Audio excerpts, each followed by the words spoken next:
Juste avant que la vidéo commence, tu dois absolument savoir que tu peux récupérer une formation gratuite Assure ton bull market comme un pro et en plus de ça un accès VIP au contenu exclusif. Défile dans la description de cette vidéo, clique sur le premier lien juste ici, clique sur obtenir gratuitement, remplis ce formulaire, trade sur notre plateforme partenaire BitGet et obtiens le contenu VIP qui te permettra de trader à mes côtés en suivant mes stratégies et un accès VIP sur mon Discord. Également, tu recevras automatiquement mon top 5 altcoin pour 2024. Tu peux retrouver une vidéo qui t'explique tout dans la description. Juste ici, bon visionnage. Bonjour à tous, j'espère que vous allez bien. On se retrouve pour le brief du jeudi 2 mai 2024. On se fera un petit point Bitcoin, Ether et FOMC bien évidemment. Et vous avez choisi aujourd'hui d'analyser EtherFi, c'est ce qu'on va faire. Du coup, je remets en jeu Axelar AXL contre Waves, c'est à vous de décider. Si dans une ou deux vidéos, Waves n'arrive pas à gagner ou AXL n'arrive pas à gagner, je re-switcherai, je laisserai plus le perdant longtemps. Comme ça permettra de proposer d'autres cryptos. Donc c'est à vous de choisir AXL ou Waves pour demain vendredi. Alors, du coup, on commence par le Bitcoin, après on fera un petit point FOMC. Donc, le Bitcoin qui est bienvenu déclencher les stops qu'on avait identifiés sous la zone des 59 000, c'était la zone évidente à venir déclencher beaucoup de stops et de liquidation ici. Maintenant, ce qui va être extrêmement important pour le Bitcoin, c'est de réintégrer ce range. Comme vous le savez, un range, c'est deux bornes, une borne haute, une borne basse. Ce qui serait très bullish, c'est de faire la déviation. Donc là, on est dans la déviation. Ce qu'il faut surtout pas faire, c'est confirmer la cassure. Là, ça voudrait dire qu'on perd le range, qu'on confirme les structures baissières du marché avec ces M qui se forment, donc creux et sommet descendants, et qu'on change totalement d'état de marché dans lequel on était, c'est-à-dire des creux et des sommets ascendants. Là, ça serait vraiment une tendance baissière qui se mettrait en place et surtout au-dessus de la TH en fait. C'est-à-dire en gros, on a dégagé tous les vendeurs de ce trend baissier ici, on est venu récupérer tous les stops et depuis on fait que distribuer le prix et ça serait pas du tout bullish. Du coup, scénario bullish, c'est-à-dire ici, hop, on peut encore baisser, il n'y a pas de problème si on baisse un petit peu, mais il faut réintégrer ça en support. Vous voyez cette zone de prix ici, c'était le support du bas du range, à peu près toute cette zone.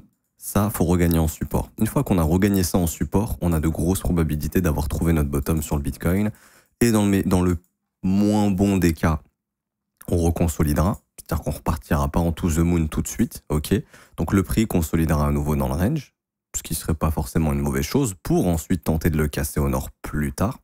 Par contre, si le prix, lui, n'arrive pas à réintégrer le range, c'est-à-dire que malheureusement, juste on rebondit et on fait un pullback, comme ça, qui confirme la cassure, ça confirmera bien qu'on a quitté ce range avec une résolution qui est baissière, et à ce moment-là, attention, parce que le marché ira retracer plus bas. D'un point de vue moyen-long terme, et depuis l'halving, ce qu'il faut savoir, c'est que les prix de production planchers sont aux alentours des 40 000 $ à 45 000 $ à peu près. Donc en théorie, le Bitcoin ne devrait pas baisser plus bas que 40 à 45 000 $.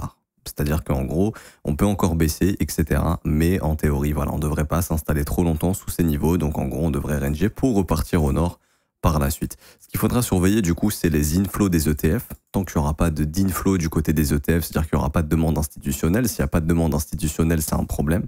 On le voit, hein, depuis que les inflows se sont calmés sur le Bitcoin, on ne monte plus. On a des outflows carrément. Pour la première fois, hier, on a enregistré des outflows du côté de l'ETF de BlackRock. Avant-hier, on avait des outflows du côté de l'ETF de Fidelity, etc. Donc, il y a des institutions qui quittent le navire Bitcoin. Non pas parce qu'elles pensent que le Bitcoin c'est fini, parce qu'en fait, elles font un réajustement au niveau de la gestion du risque, du côté des assets à risque, puisqu'on voit qu'actuellement, le S&P 500 est en train de dumper. Ok, donc elles sont en train de réajuster leur portefeuille. Donc, ce qui serait positif pour le Bitcoin, c'est d'un point de vue technique, réintégrer son range.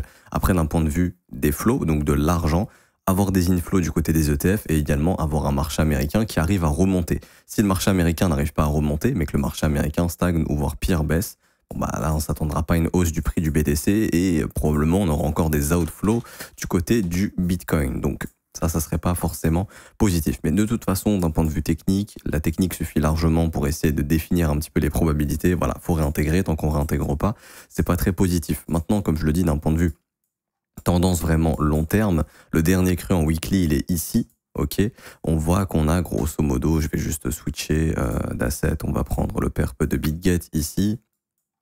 Hop, on voit tout simplement qu'on a ici une énorme imbalance. Ok, de ce niveau, donc des 44 000 $ jusqu'à actuellement 59 100, mais bon, vu que le prix est déjà venu travailler, il reste ça comme imbalance, ok.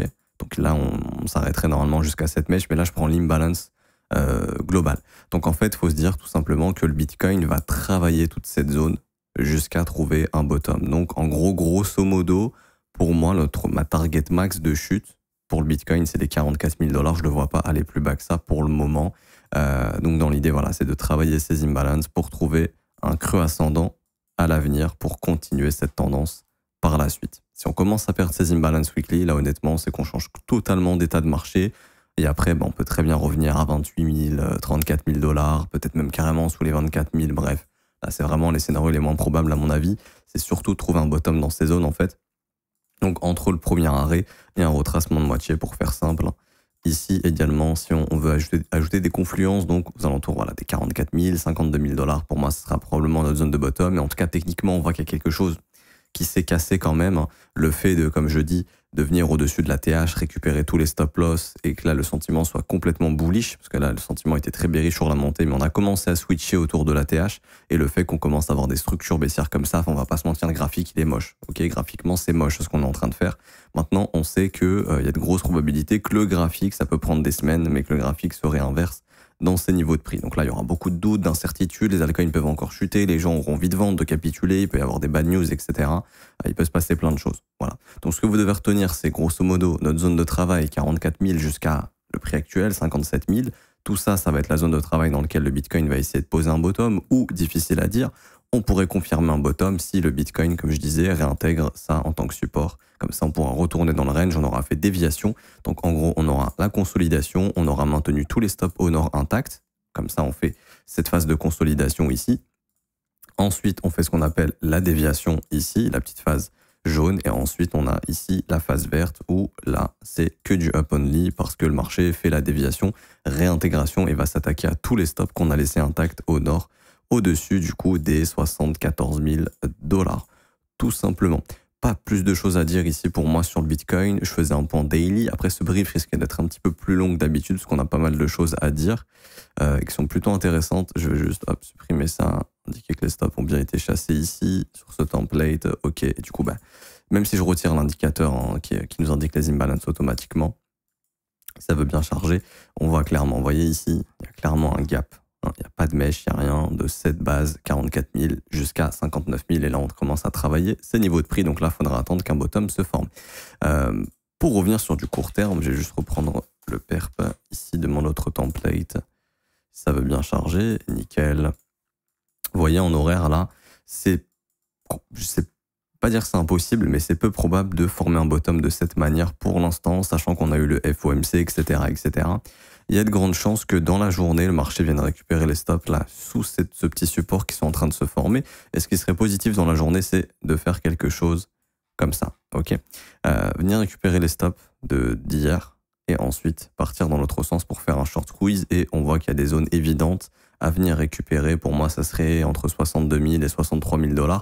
Donc si jamais dans la journée, on arrive à déclencher ici un break mais qu'on le réintègre et qu'ensuite on regagne le support de la journée, là ça serait positif pour essayer de trouver un long pour accompagner le prix plus haut, au-dessus du sommet des 59 400 et puis pourquoi pas après carrément au-dessus des 62 000 $ finalement. Et ensuite on sera fixé. Est-ce qu'on arrivera vraiment à réintégrer le support ou est-ce qu'on se fera rejeter pour malheureusement faire une continuation baissière? Mais c'est un peu mon idée du marché actuellement. Bien sûr, si le marché break comme ça et qu'il n'y a pas d'intégration, là on continuera d'aller plus bas ici. Mais je pense qu'il y a beaucoup de shorters là qui sont en train de rentrer sur le marché qu'on ira liquider à un moment donné. Bon, ça on verra bien dans la journée ici. Maintenant, pour parler du FOMC. Alors, ce qu'il faut retenir du discours, c'est que la Fed dit clairement qu'il n'y aura pas de hausse de taux, que ce qui est le plus probable, c'est une baisse des taux. Pas tout de suite. Ils attendent encore de regarder un petit peu comment va fonctionner l'inflation et le taux du chômage. Grosso modo, ils ont dit également qu'il y aura un ralentissement de la réduction du bilan. Donc moi, de base, j'ai cru qu'il y avait simplement une continuation de la réduction du bilan parce que j'avais pas vu les bons résumés, parce que j'ai pas pu regarder le direct, mais là ce matin j'ai vu que c'est un ralentissement de la réduction du bilan, donc c'est plutôt positif. Ça veut dire que grosso modo on est en QT actuellement, ok. C'est-à-dire que on essaye de retirer de la liquidité de l'économie pour essayer de lutter contre l'inflation, mais là justement ils sont en train de réduire la vitesse à laquelle ils sont en train de réduire leur bilan. C'est-à-dire qu'ici ça c'est le bilan de la Fed actuellement. On voit que depuis 2022, ils sont en train de réduire leur bilan. Justement, là, ils vont continuer de le réduire, mais moins fortement qu'avant. Vous voyez, ils ont imprimé tout ça. Donc, ils ont injecté tout ça dans l'économie. En gros, vraiment, je vous résume le truc. Et derrière, bien sûr, ils sont en train de retirer tout ça. Mais ils vont le réduire. Ça veut dire que c'est techniquement positif pour les assets à risque et c'est négatif pour le dollar. Dans le sens où on va réduire la vitesse à laquelle on faisait notre réduction de bilan. Donc, peu à peu, on est en train de faire cette transition du QT. Donc, on est toujours en QT, c'est-à-dire qu'on essaye toujours de réduire la liquidité, etc., pour créer le moins d'inflation possible. Mais on se dirige peu à peu vers le QE. Donc, ça sera pas tout de suite, ça sera peut-être dans 1 an, 2 ans, 3 ans. Le QE, c'est quoi? C'est cette phase où on imprime de l'argent. Donc, pas aussi fortement, parce que là, il y a eu le Covid, etc. Mais grosso modo, voilà, on imprime de l'argent doucement mais sûrement, tranquillement, pour dynamiser l'économie. Des fois, il y a des phases de QE plus fortes que d'autres. Des fois, il y a des petites phases de QT, etc. Mais on arrête, en fait, de réduire ce bilan. Donc, le bilan, à un moment donné, réaugmentera. Donc, en fait, c'est comme le momentum. Des fois, votre marché monte fortement et puis monte de moins en moins fortement et ensuite il se retourne. Bah là, c'est la même chose. Là, on baissait le bilan fortement et là, on va réduire doucement mais sûrement la réduction du bilan jusqu'à ce qu'on ait une inversion et que le bilan puisse remonter au cours des prochaines années. Ça, c'est ce qu'on appellera le QE et on redynamisera l'économie. Donc, en théorie, c'est censé être bullish pour les actions, les indices et même les crypto-monnaies. Je dis bien en théorie, et c'est censé être bearish pour le dollar. Donc ça va être intéressant justement de voir techniquement est-ce que le dollar et les actions vont réagir d'une façon positive. Hier, on a pu se rendre compte que pendant le discours, big bougie verte, ravalement immédiat. Donc là, ce qu'on regardera justement, c'est est-ce que le S&P 500 va réussir à pricer quelque chose de bullish. C'est-à-dire, on a du flux baissier qui s'est mis en place depuis quelques semaines. Est-ce qu'on va vraiment réussir à repartir sur du flux haussier? En théorie, fondamentalement, c'est ce qu'on devrait faire, de ce que Powell nous a dit. Ok, parce que comme je dis, un ralentissement de la réduction du bilan, c'est plutôt positif. Ça veut dire qu'on prépare cette transition du QT au QE et qu'ils sont plutôt confiants sur le fait que l'inflation va baisser, que potentiellement ils sont au courant que laisser les taux trop hauts comme ça peut déclencher une récession et rendre l'économie fébrile. Donc ils se préparent déjà à éviter tout ça et donc à redynamiser l'économie. Mais pas tout de suite, ok, étape par étape, doucement, on commence à réduire justement la vitesse à laquelle on ralentissait le bilan.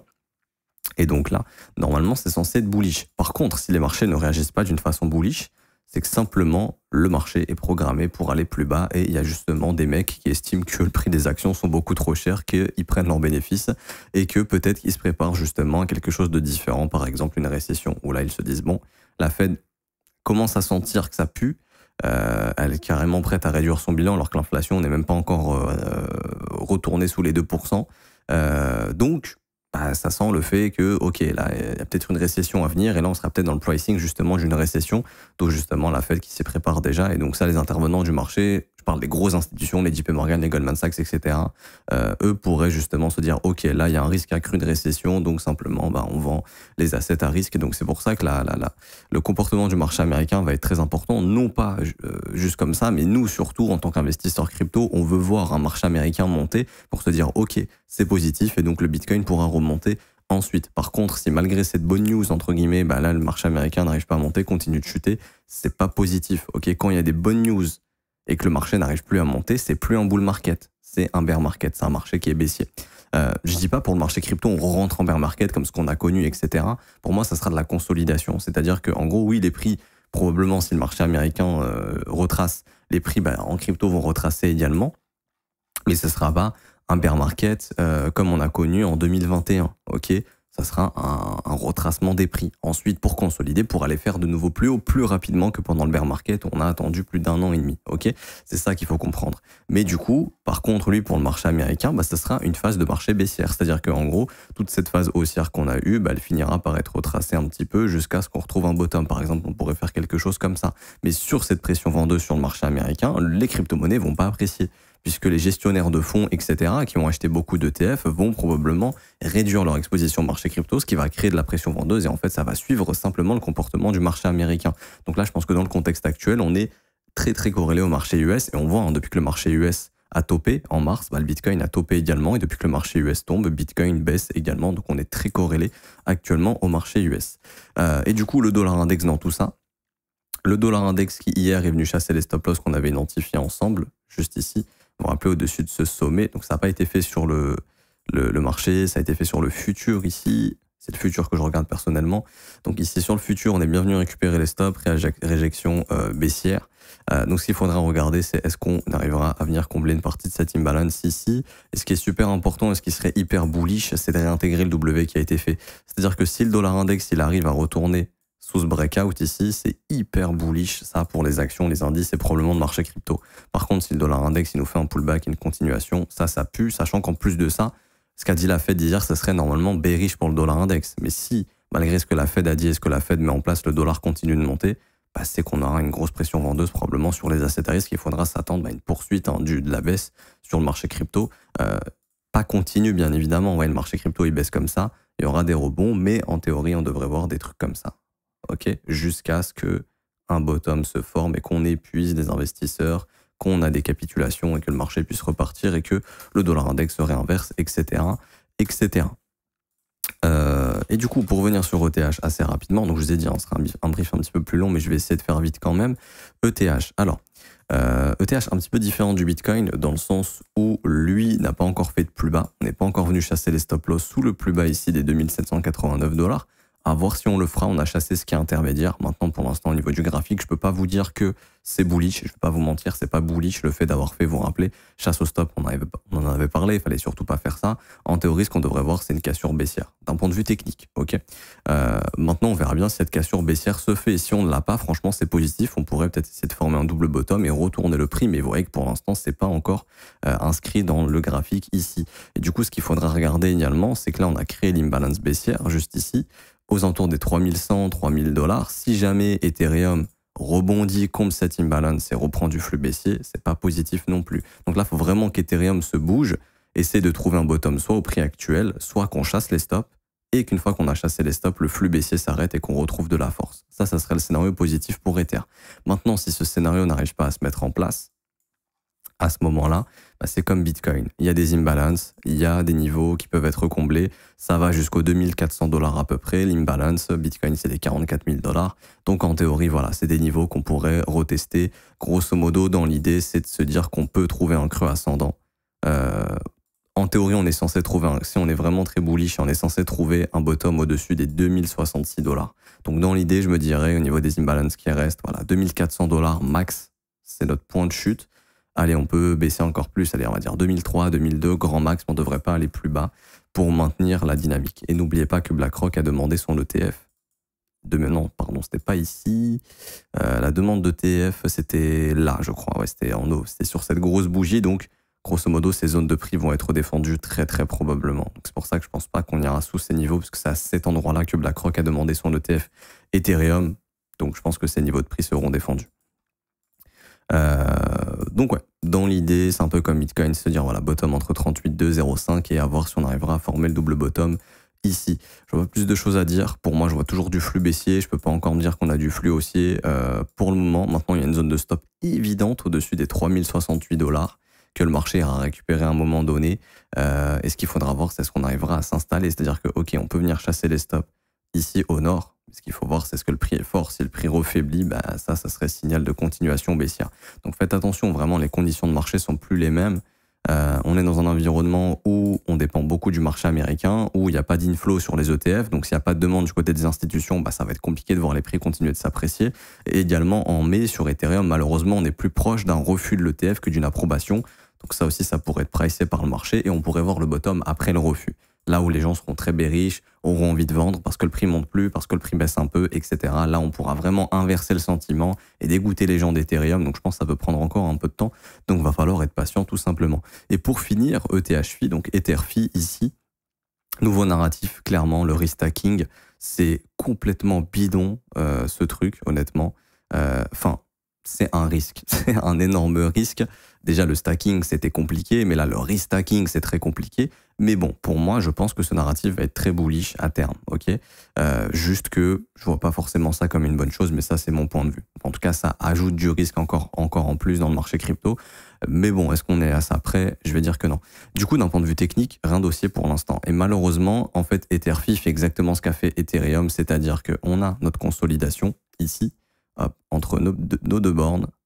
Malheureusement, qu'est-ce qui se passe? Bah, le prix vient et fait ce qu'on appelle la déviation. On récupère les stop loss, on vient dans l'imbalance ici, Et donc, on a une prise de stop qui se fait ici. Et donc, ça, c'est très probable pour faire de la continuation baissière. OK? C'est-à-dire ici, je prends les stops. Hop, déviation, réintégration. Et là, c'est le mouvement de distribution ici. Donc, en théorie, je pense que Etherfi va se diriger sous les 2,81 $. C'est clairement la zone de stop à venir déclencher. En plus de tous les stops qui sont accumulés dans le bas du range ici. Donc clairement, pour moi, Etherfi devrait continuer de chuter au moins jusqu'au 2,80. Et ensuite, une fois que tout ça se sera nettoyé, faudra attendre un bottom. Le prochain bottom sur Etherfi, pour moi, sera important. Il n'y en a pas encore un ici. Ça pourrait très vite se former comme ça. Ça pour moi, ça serait un potentiel bottom.